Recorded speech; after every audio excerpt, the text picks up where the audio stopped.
Selamat datang di Direktorat Pemanfaatan Ruang. Direktorat Pemanfaatan Ruang merupakan bagian dari struktur organisasi Direktorat Jenderal Tata Ruang.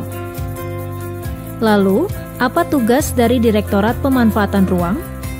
Direktorat Pemanfaatan Ruang mempunyai tugas melaksanakan penyiapan, perumusan, dan pelaksanaan kebijakan serta standarisasi teknis di bidang pemanfaatan ruang dalam rangka perwujudan Rencana Tata Ruang Wilayah Nasional, Rencana Tata Ruang Pulau atau Kepulauan, dan Rencana Tata Ruang Kawasan Strategis Nasional. Dalam implementasi rencana tata ruang, seringkali ditemui ketidaksesuaian antara pembangunan dengan rencana tata ruang. Disinilah letak strategis Direktorat Pemanfaatan Ruang. Berbagai kegiatan yang dirumuskan diarahkan untuk mengawal implementasi penataan ruang dan memastikan rencana tata ruang menjadi acuan. Kurun waktu 5 tahun telah ada 6 capaian yang dihasilkan oleh Direktorat Pemanfaatan Ruang, antara lain 1. Dokumen sinkronisasi program pemanfaatan ruang. 2. Monitoring dan evaluasi implementasi rencana tata ruang. 3. Norma standar prosedur kriteria bidang pemanfaatan ruang. 4. Pemberian rekomendasi kesesuaian tata ruang dalam rangka merespon proyek strategis nasional. 5. Menjalin kemitraan dengan akademisi, asosiasi profesi, dan dunia usaha, serta pengembangan sistem informasi pemanfaatan ruang.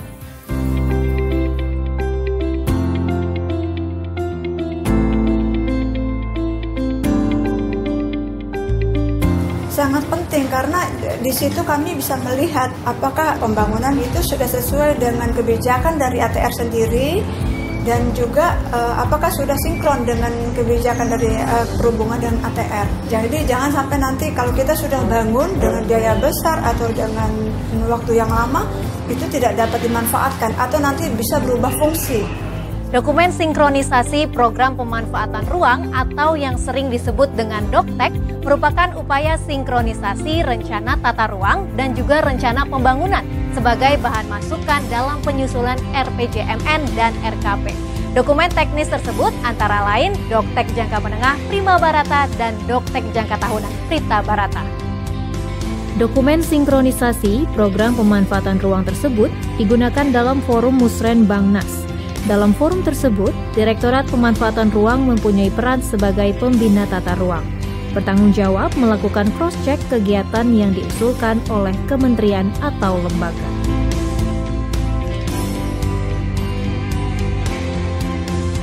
Bagi Direktorat Tata Ruang dan Pertahanan memandang penting ada keikutsertaan dari Direktorat Pemanfaatan Ruang di dalam Musren Bangnas. Dengan keikutsertaan Direktorat Pemanfaatan Ruang di dalam Musren Bangnas, sudah lebih dapat dilihat, dikenal, karena begitu banyak sebetulnya peserta Musren Bangnas yang belum mengerti apa sebetulnya rencana tata ruang itu dan apa manfaatnya. Jadi kami terus mengharapkan agar Direktorat Pemanfaatan Ruang tetap bersemangat ke depannya ikut di dalam Musren Bangnas.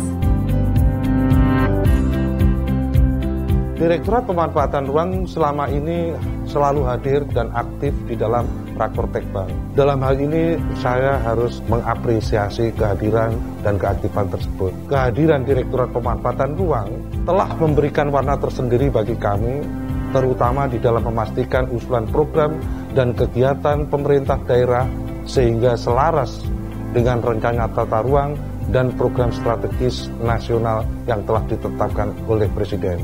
Sebagai upaya mengukur keterwujudan struktur dan pola ruang dalam rencana tata ruang, Direktorat Pemanfaatan Ruang melakukan kegiatan monitoring dan evaluasi MONEF, implementasi Rencana Tata Ruang Wilayah Nasional, Pulau Kepulauan, dan Rencana Tata Ruang Kawasan Strategis Nasional.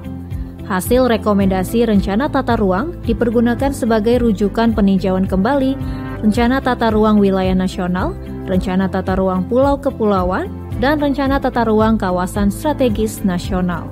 Ketersediaan pedoman pemanfaatan ruang sangat dibutuhkan sebagai acuan bagi pemerintah pusat dan pemerintah daerah dalam melaksanakan penataan ruang.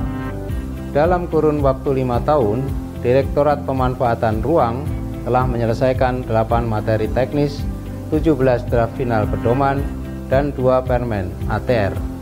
Permen nomor 16 tahun 2017 tentang pedoman pengembangan kawasan berorientasi transit atau TOD, dan yang kedua adalah Permen nomor 6 tahun 2017 mengenai pedoman tata cara peninjauan kembali RT/RW provinsi, kabupaten, dan kota.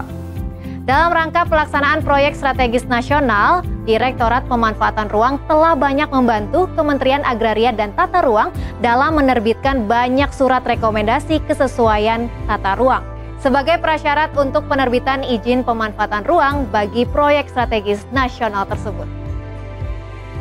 Berjalannya pelaksanaan pemanfaatan ruang tidak terlepas dari dukungan stakeholders. Sejak 2015, Direktorat Pemanfaatan Ruang menjalin kemitraan dengan akademisi, asosiasi profesi, dan dunia usaha.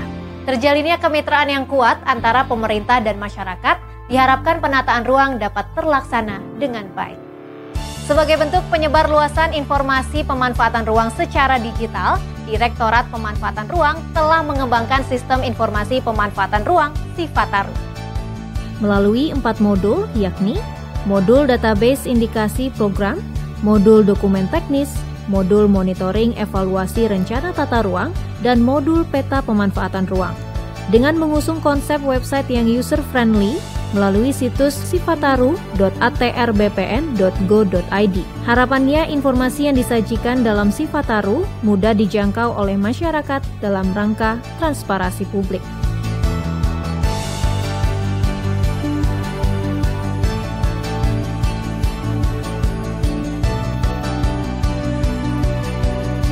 Semoga kedepannya kota-kota di Indonesia dapat menjadi kota yang efisien. Dalam arti, penataan kota tidak menimbulkan kepadatan, kemacetan, pemborosan secara ekonomi, dan ketidaksesuaian penggunaan lahan, sehingga dapat mendorong beragam kegiatan usaha yang produktif dan berkelanjutan. Harapan saya itu semoga Direktorat Pemanfaatan Ruang bisa terus mendorong setiap pemerintah kota di Indonesia untuk menyiapkan ruang publik yang dapat dimanfaatkan oleh masyarakat itu untuk berkumpul, interaksi, dan beraktivitas dengan aman dan nyaman.